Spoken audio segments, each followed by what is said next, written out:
క్రీస్తునందు ప్రియమైన ప్రేమధార టీవీ వీక్షకులను నేటి కార్యక్రమానికి ప్రేమపూర్వకంగా ఆహ్వానిస్తున్నాం. గత పాఠంలో ఏశావు యాకోబుల వైఖరులు, ఏశావుకు ఇస్సాకు ఇస్తానన్న దీవెన యాకోబు లాక్కోవడము, ఇస్సాకు ఆధ్యాత్మిక మందదృష్టిని కలిగి ఉండడం, ఇవన్నీ చూశాం. నేటి కార్యక్రమంలో ఆదికాండము 28వ అధ్యాయాన్ని ధ్యానించుకోబోతున్నాం. యాకోబు పద్దనరాముకు పారిపోయి లాబాను మోసాలకు గురి అయ్యాడు.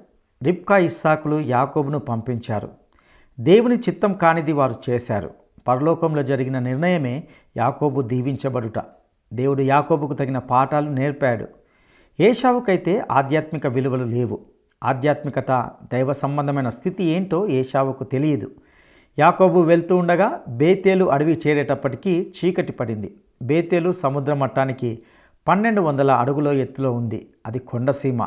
దేవుడు బేతేలులో యాకోబుతో మాట్లాడి ఇస్సాకు అబ్రహాముల దేవుడనని చెప్పాడు. ఇదే స్థలాన్ని దేవుడు అబ్రహామునకు వాగ్దానం చేశాడు. యాకోబు వద్ద ఆ వాగ్దానాన్ని స్థిరపరిచాడు. నిచ్చెన కలలో కనిపించింది. ఆ నిచ్చెన యేసే. ఈ నిచ్చెన కొన పరలోకాన్ని తాకి ఉంది. రక్షణ మార్గం యేసే. నిచ్చెన దర్శనం మొదట యాకోబు చూశాడు. ఇక మరికొన్ని శ్రేష్టమైన సత్యాలను వినడానికి సిద్ధపడదామా? సోదరీ సోదరులారా, గత పాఠంలో ఏశావు జ్యేష్ఠత్వాన్ని స్వంత యుక్తిని ప్రయోగించి యాకోబు ఎలా సంపాదించాడో విన్నాము. యాకోబును అతని తల్లి తన సోదరుడైన లాబాను దగ్గరికి పంపించి వేయాలని ఈ విషయంలో ఇస్సాకును ఒప్పించింది. తల్లి నడిపించినట్లెల్లా నడుస్తున్నాడు యాకోబు. ఇస్సాకుకు మందదృష్టి భౌతికం మాత్రం కాదు, ఆధ్యాత్మికం కూడా. అమ్మ పెంపకం ద్వారా కొందరు బాగుపడ్డారు, కొందరు చెడిపోయారు. యాకోబు కడగొట్టు కొడుకే కాదు, ఈ సందర్భంలో చెడగొట్టు కొడుకు అనిపించుకున్నాడు. తల్లి మోసం చెయ్యి అంటే అలాగే అమ్మా అన్నాడు. దేవుడు నడిపించినట్లు చేస్తే అతనికి దేవుడే జ్యేష్ఠత్వం ఇచ్చేవాడు గదా. పైగా ఇస్తానని చెప్పాడు. దేవుని నిర్ణయం చొప్పున జ్యేష్ఠత్వం ఎలాగూ యాకోబుకే సంక్రమించేది. తండ్రి దీవించటం అనేది కేవలం లాంఛనప్రాయమే. ఆ మాటకొస్తే ఈ విధంగా అబ్రాహాము తన కుమారుడైన ఇస్సాకును దీవించాడా? ఎందుకు? దేవుడే దీవించాడు. దేవుని దీవెనే తండ్రి పలుకుతాడు. అది ప్రవచనంగా ధ్వనిస్తుంది. పరలోకంలో దేవుని చిత్తం ఎలా నెరవేరుతుందో అదే చిత్తం ఇహలోకంలో నెరవేరటానికి తండ్రి వెలిబుచ్చే ఆకాంక్ష, నిరీక్షణాత్మక ప్రవచనమే ఈ దీవెన.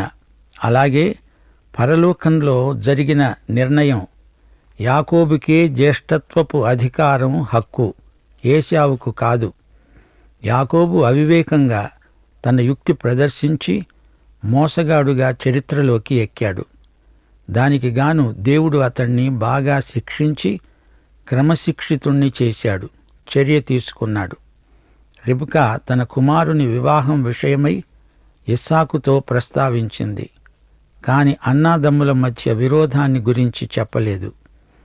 ఇప్పుడు ఈ అధ్యాయంలో యాకోబు తన తల్లిదండ్రులను వదిలిపెట్టి వెళుతున్నాడు. బేతేలు అనే చోటికి వచ్చాడు. అక్కడ దేవుడు యాకోబుకు ప్రత్యక్షమయ్యాడు. దేవుడు తాను అబ్రహాముతో చేసుకున్న నిబంధనను స్థిరపరిచాడు, పునరుద్ఘాటించాడు.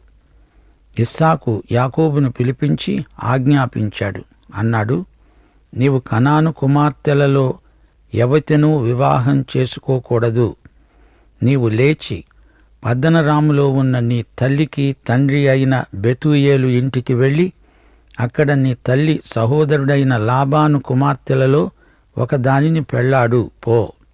పద్దనరాములో మెసొపొటేమియాలో లాబాను ఉన్నాడు. అతడు నీ మేనమామ. నీవు నీ మామ కూతుళ్లలో ఒకదాన్ని చేసుకో. అంతేకాని ఇక్కడి కనానీయుల పిల్లను నీవు ఎట్టి పరిస్థితిలోనూ చేసుకోకూడదు. జాగ్రత్త. సర్వశక్తిగల దేవుడు నిన్ను ఆశీర్వదించి నీవు అనేక జనములయ్యేటట్లు నీకు సంతానాభివృద్ధి కలుగజేసి నిన్ను విస్తరింపజేసి నీవు ప్రవాసిగా ఉన్న దేశమును, అనగా దేవుడు అబ్రాహామునకు ఇచ్చిన దేశమును నీవు స్వాస్థ్యముగా చేసుకునేటట్లు ఆయన నీకు, అనగా నీకు నీతో పాటు నీ సంతానానికి అబ్రాహాముకు అనుగ్రహించిన ఆశీర్వాదమును దయచేయునుగాక. ఈ విధంగా దీవించి ఇస్సాకు యాకోబును పంపివేశాడు. నీకు ఇప్పుడిది ప్రవాస భూమి, కాని దేవుడు దీన్ని నీకు ధారాదత్తం చేస్తాడు. నీ స్వాస్థ్యం, నీ స్వంతం అవుతుంది అని తన ఆకాంక్షను వ్యక్తం చేశాడు. గమనించాలి, ఇస్సాకు యాకోబుకు చెబుతున్నాడు, నీవు కనానీయ పిల్లను పెళ్లాడరాదు. ఎందుకని? వారు విశ్వాసులు కారు. ఆదికాండం 6వ అధ్యాయంలోని ఆధ్యాత్మిక సాంకర్యం మీకు జ్ఞాపకం లేదు? దేవుని కుమారులు అనగా రక్షణ పొందిన బిడ్డలు నరుల కుమార్తెలను అనగా రక్షణ లేని పిల్లలను మోహించి వారిని పెళ్లాడారు. అప్పుడేమి జరిగింది? కయీను సంతతి పిల్లలను చేసుకున్నందుచేత ఆధ్యాత్మిక సాంకర్యం ప్రాప్తించింది. వారి మీదికి జలప్రళయం వచ్చింది. ఎటొచ్చి నోవహు అనే ఒక్క వ్యక్తి, అతని కుటుంబము తప్ప మిగతా మనుషులంతా జలప్రళయంలో నాశనమైపోయారు. విశ్వాసులకు అవిశ్వాసులకు వివాహం జరిగితే జాతికంతటికీ భక్తిహీనత వస్తుంది. ఈ రోజున దేవుని బిడ్డలైన వారికి, దేవుని బిడ్డలు కాని వారికి మధ్య వివాహ సంబంధాలు అరిష్టానికి, నిర్దేవతత్వానికి దారితీస్తున్నాయి. మనము ఈ భ్రష్టత్వాన్ని స్వయంగా చూస్తూనే ఉన్నాము. రక్షించబడిన వ్యక్తి వివాహం ద్వారా రక్షణ లేని వ్యక్తిని ప్రభువు దగ్గరికి నడిపించడం అసాధ్యం. అది ఎన్నటికీ జరగని పని. అవిశ్వాసులతో జోడు కలవకండి అని భక్త పౌలు ప్రబోధించాడు. 2 కొరింథీ 6వ అధ్యాయం 14వ వచనం జ్ఞాపకముంచుకోండి. అవిశ్వాసులతో జోడుగా ఉండకండి. నీతికి దుర్నీతితో ఏమి సాంగత్యము? వెలుగునకు చీకటితో ఏమి పొత్తు? జోడు అనేది వివాహ సంయుక్తతకు చెందిన మాట. విశ్వాసులకు అవిశ్వాసులకు మధ్య వైవాహిక సంబంధం కుదరదు. దేవుడు అట్టి సంబంధాలు కూడనివి అంటున్నాడు. ఇస్సాకు చేసిన ఈ ప్రార్థనలో అతడు చెప్పిన మాటలు ఎంతో అర్థవంతమైనవి. దేవుడు అబ్రాహాముకు ఇచ్చిన దీవెన అబ్రాహాము తనకు బదిలీ చేశాడు. అదే దీవెనను తానిప్పుడు యాకోబుకు బదిలీ చేస్తున్నాడు. దేవుని నుండి మొదలైనది ఈ దీవెన. యాకోబు పద్దనరాములో ఉన్న సిరియావాడైన బెతూయేలు కుమారుడు, యాకోబు ఏశావుల తల్లి అయిన రిబ్కా సోదరుడు అయిన లాబాను వద్దకు వెళ్ళాడు. సిరియావాడు అంటే అరామీయుడు. ఒక ప్రశ్న, అసలు అబ్రాహాము యూదుడా? అతడు ఇశ్రాయేలీయుడా? కాదు, అబ్రాహాము యూదుడు కాడు, ఇశ్రాయేలీయుడు కాడు. యాకోబు కాలం వరకు అసలు ఇశ్రాయేలీయులు లేరు. యాకోబుకే ఇశ్రాయేలు అని పేరు. యాకోబుకు కలిగిన 12 కొడుకులు ఇశ్రాయేలీయులు. ఈ వంశరేఖ అబ్రహాముతో మొదలైంది. అబ్రహాము మూలపురుషుడే. ఇది దేవుడు గీచిన వంశరేఖ. అబ్రహాము నుండి మిద్యానీయులు వచ్చినా అబ్రహామును మిద్యానీయుడు అనలేము, అనకూడదు. అందుకే దేవుడన్నాడు, ఇస్సాకు వలననైనదే నీ సంతానం. ఇస్సాకు యాకోబును దీవించి పద్దనరాములో పెళ్లి చేసుకుని రావడానికి అతణ్ణి అక్కడికి పంపాడని, అతణ్ణి దీవిస్తూ నీవు కనాను కుమార్తెలలో ఎవరిని పెళ్లాడకూడదని ఆజ్ఞాపించాడని, యాకోబు తన తల్లిదండ్రుల మాట విని పద్దనరాముకు వెళ్ళిపోయాడని ఏశావు తెలుసుకున్నప్పుడు, ఇదిగాక కనాను కుమార్తెలు ఇస్సాకుకు ఇష్టురాండ్రు కారని ఏశావుకు తెలిసినప్పుడు, ఏశావు ఇష్మాయేలు వద్దకు వెళ్ళి తనకున్న భార్యలు కాక అబ్రహాము కుమారుడైన ఇష్మాయేలు కుమార్తె నెబాయోతు సహోదరి అయిన మహలతును కూడా పెళ్లాడాడు. ఇష్మాయేలు వంశరేఖను మనము వెంబడించము. బైబిలులో ఈ రేఖ కొనసాగించబడదు. క్రీస్తు వరకు పొడిగించబడిన రేఖకు మధ్యలో ఇది వచ్చింది గనుక ప్రస్తావించబడింది అంతే. ఏశావు ఏం చేశాడు? వెళ్ళి ఇష్మాయేలు కూతుర్ని చేసుకున్నాడు. అలా చేస్తే తండ్రి సంతోషిస్తాడు అనుకున్నాడు. ఈ ఏశావుకు బొత్తిగా ఆధ్యాత్మిక దృష్టి లేదు. ఆధ్యాత్మిక విలువలు ఎరగని మనిషి ఏశావు. కనానీయులు, ఫిలిష్తీయుల్లాగే ఇష్మాయేలీయులు కూడా దేవుడు విసర్జించిన ప్రజలు అని ఏశావు గ్రహించలేకపోయాడు. యాకోబు బెయేర్షెబా నుండి బయలుదేరి హారాను వైపు వెళుతూ ఒకచోట చేరి పొద్దుగుంకినందున అక్కడ ఆ రాత్రి నిలిచిపోయి ఆ చోటి రాళ్లలో ఒకటి తీసుకొని తనకు తలగడగా చేసుకొని అక్కడ పండుకున్నాడు. యాకోబు చేరిన స్థలం ఏది అనుకున్నారు? అది బేతెలు. బేతెలు అంటే దేవుని గృహం. బేతేలు యెరూషలేముకు ఉత్తరంగా 20 కిలోమీటర్ల దూరంలో ఉంది. తన తల్లిదండ్రుల ఇల్లు యెరూషలేముకు దక్షిణంగా 50 కిలోమీటర్ల దూరం. అంటే యాకోబు ఆ రోజు 65 కిలోమీటర్లు ప్రయాణం చేశాడన్నమాట.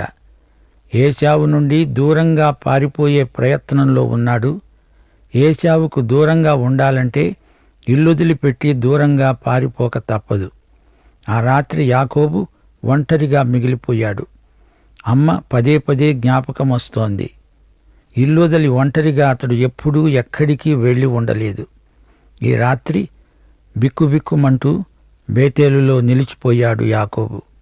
అతనికి ఇంటిని గురించిన బెంగ పట్టుకుంది. అమ్మ కొంగు పట్టుకొని వంటింట్లో తిరిగేవాడికి ఈ రాత్రి మహాభయంకరంగా తోచింది. తనొక్కడే, మరొకరెవరూ ఇక్కడ కనపడరు. పడుకున్నాడు. తల కిందికి దిండు లేదు, పెట్టడానికి అమ్మ లేదు. రాయి తెచ్చుకొని దాన్ని తలగడగా చేసుకున్నాడు. బేతెలు నిర్మానుష్యమైన అరణ్యం. సముద్ర మట్టానికి 1200 అడుగుల ఎత్తున ఉంది.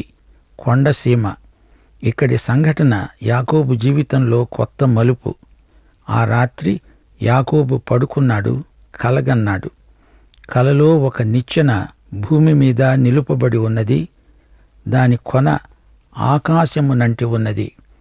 దానిమీద దేవుని దూతలు ఎక్కుతూ దిగుతూ ఉన్నారు.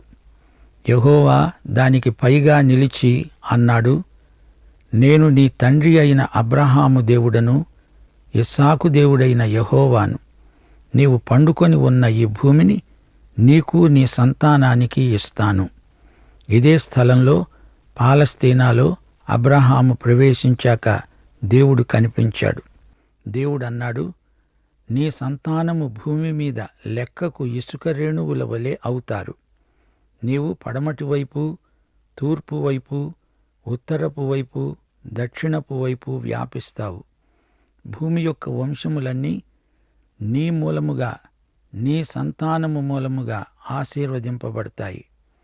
అబ్రహాముకు ఇచ్చిన వాగ్దానమే అచ్చం అదే ఇప్పుడు దేవుడు యాకోబుకిస్తున్నాడు. అదే వాగ్దానాన్ని ఇస్సాకు కూడా ఇచ్చాడు. ఇప్పుడు అదే వాగ్దానాన్ని స్థిరపరుస్తున్నాడు. ఈ వాగ్దానం నేను నెరవేరుస్తాను అని హామీ ఇస్తున్నాడు దేవుడు. దేవుడు ఇంకా అన్నాడు, ఇదిగో నీకు నేను తోడై ఉండి నీవు వెళ్ళే ప్రతి స్థలమందు నిన్ను కాపాడుతూ ఈ దేశానికి నిన్ను మరల రప్పిస్తాను. నేను నీతో చెప్పినది నెరవేర్చే వరకు నిన్ను విడువను. ఇంటిని తల్లిదండ్రులను వదిలిపెట్టి ఏకాకిగా రాత్రివేళ గుబులు గుబులుగా ఉన్న గుండెతో కొండసీమలో పరుండి ఉన్న యువకునికి ఈ మాటలు ఎంతో ఆదరణ కలిగించాయి. తను దూరదేశానికి వెళుతున్నాడు. దేవుడు అతనితో అంటున్నాడు, యాకోబు, నేను నీతో ఉంటాను. ఈ దేశానికి నిన్ను తిరిగి తెస్తాను, నిన్ను విడువను. యాకోబు కల విచిత్రమైనది. అది ఒక నిచ్చెన. దాని కొన పరలోకాన్ని అంటి ఉన్నది. ఈ నిచ్చెనకు అర్థం యేసు ప్రభువే. యోహాను శుభవార్త 1వ అధ్యాయం 45 నుండి 51 వచనం వరకు నతనయేలుతో మాట్లాడిన సందర్భంలో యేసు ప్రభువు విశదీకరించాడు. నతనయేలుకు ఫిలిప్పు సాక్ష్యమిచ్చాడు. మెస్సియాను కనుగొన్నాము అని చెప్పాడు. నతనయేలు ప్రశ్నించాడు, నజరేతులో నుండి మంచిది ఏదైనా రాగలదా? వచ్చి చూడు అన్నాడు ఫిలిప్పు. యేసు నతనయేలు తన వద్దకు వస్తూ ఉంటే చూచి అన్నాడు, ఇదిగో ఇతడు నిజముగా ఇశ్రాయేలీయుడు, ఇతని యందు ఏ కపటమూ లేదు. నతనయేలు అడిగాడు, నీవు నన్ను ఎలా ఎరుగుదువు? యేసు అన్నాడు, ఫిలిప్పు నిన్ను పిలువకమునుపే నీవు అంజూరపు చెట్టు కింద ఉన్నప్పుడే నిన్ను చూచాను. అప్పుడు నతనయేలు అన్నాడు, బోధకుడా, నీవు దేవుని కుమారుడవు, ఇశ్రాయేలు రాజువు. యేసు అన్నాడు, ఆ అంజూరపు చెట్టు కింద నిన్ను చూచానని నేను చెప్పినందువలన నీవు నమ్ముతున్నావా? వీటికంటే గొప్ప కార్యములు చూస్తావు. మీరు ఆకాశము తెరవబడడము, దేవుని దూతలు మనుష్య కుమారునికి పైగా ఎక్కటము దిగటము చూస్తారు. నతనయేలు మొదట నమ్మలేదు. ప్రభువు ఒక్క మాట చెప్పగానే వెంటనే నమ్మేశాడు. నీవు నిచ్చెనను చూస్తావు, దాని మీదుగా మనుష్య కుమారుని పైగా దేవుని దూతలు ఎక్కుతూ దిగుతూ ఉంటారు. నిచ్చెన, ఇది దేవుని నిచ్చెన. ఏమిటి నిచ్చెన? ఈ నిచ్చెన యేసు ప్రభువే. యేసే మనుష్య కుమారుడు. దేవదూతలు ఆయనకు పరిచర్య చేస్తున్నారు. ఆయన ఆజ్ఞను దేవదూతలందరూ శిరసావహిస్తారు. ఈ నిచ్చెన కొన పరలోకాన్ని తాకింది. అక్కడి నుండి, ఆ పరలోకం నుంచి దేవుడు మాట్లాడాడు. ఇడుగో నా ప్రియ కుమారుడు, ఈయన యందు నేను ఆనందిస్తున్నాను. ఈ కడవరి రోజులలో దేవుడు క్రీస్తు ద్వారా మానవులతో మాట్లాడుతున్నాడు. మనము నేరుగా తండ్రి వద్దకు వెళ్ళలేము. క్రీస్తు ద్వారా మాత్రమే తండ్రి వద్దకు రాగలము. మరో మార్గం లేదు. దేవుని సన్నిధిలోకి ప్రవేశం కేవలం యేసుక్రీస్తు ద్వారానే.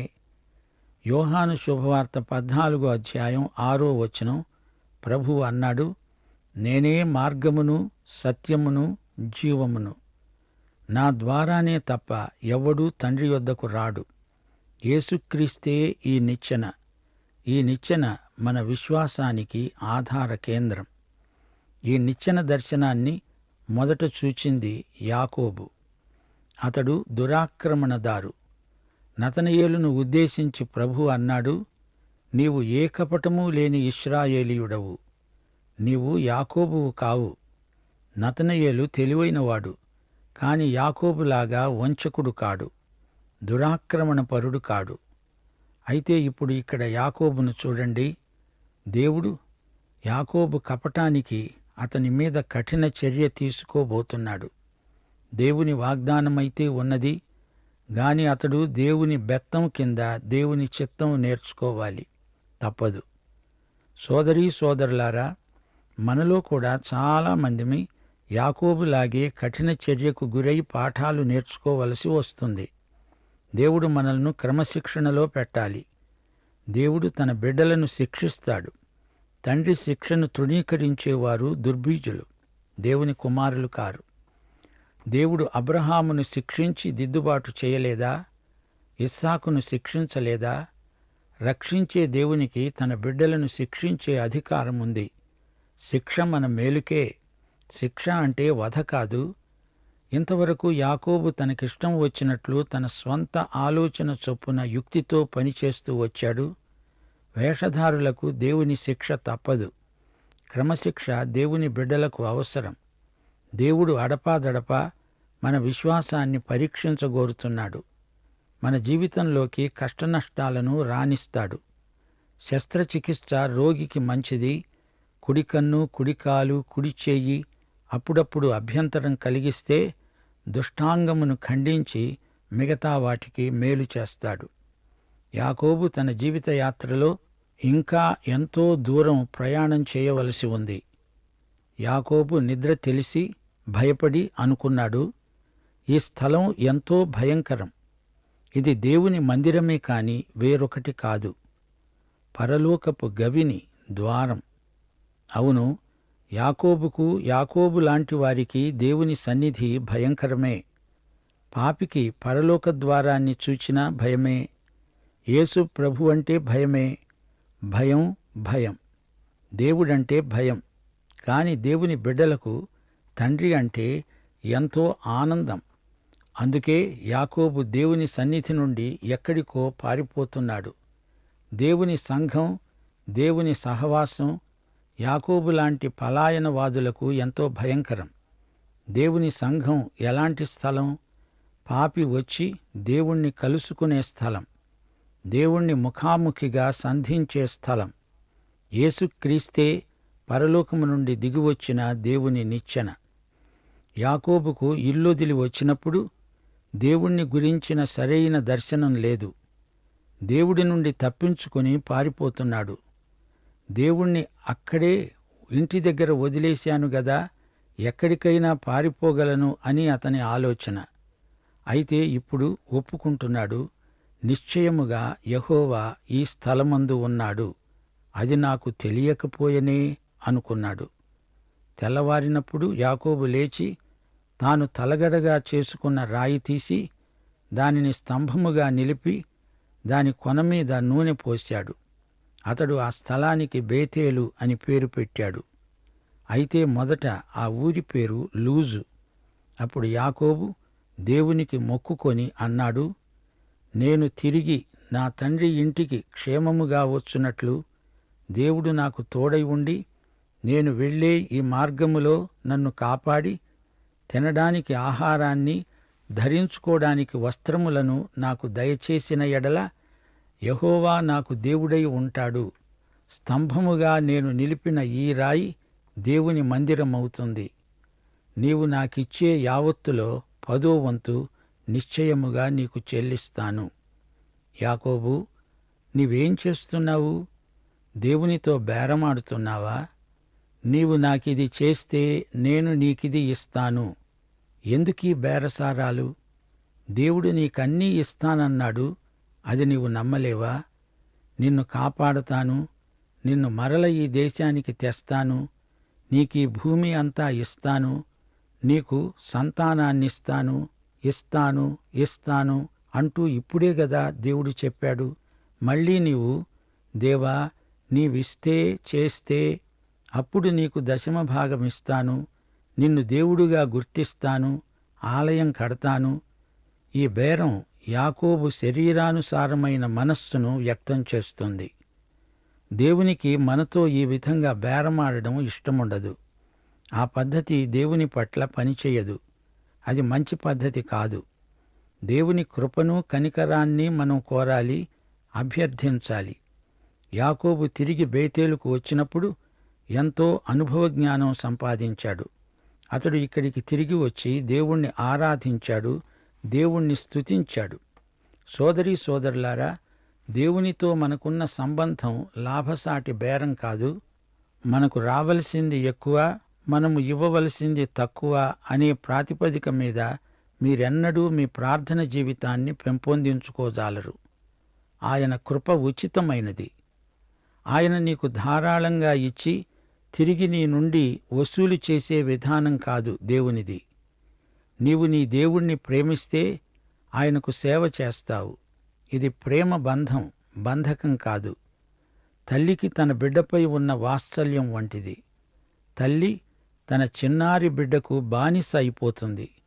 మన వైఖరి కూడా అలాగే ఉండాలి. చూడండి, యాకోబు రాయిని నిలిపాడు, దానిమీద నూనె పోశాడు. ఆలయం నిర్మిస్తాను అంటున్నాడు. ఆయన కృప నిర్నిబంధం. నీ ప్రేమ విధేయత కూడా నిర్నిబంధం. మనము క్రీస్తునందు విశ్వాసముంచితే దేవుడు మన తండ్రి అవుతాడు.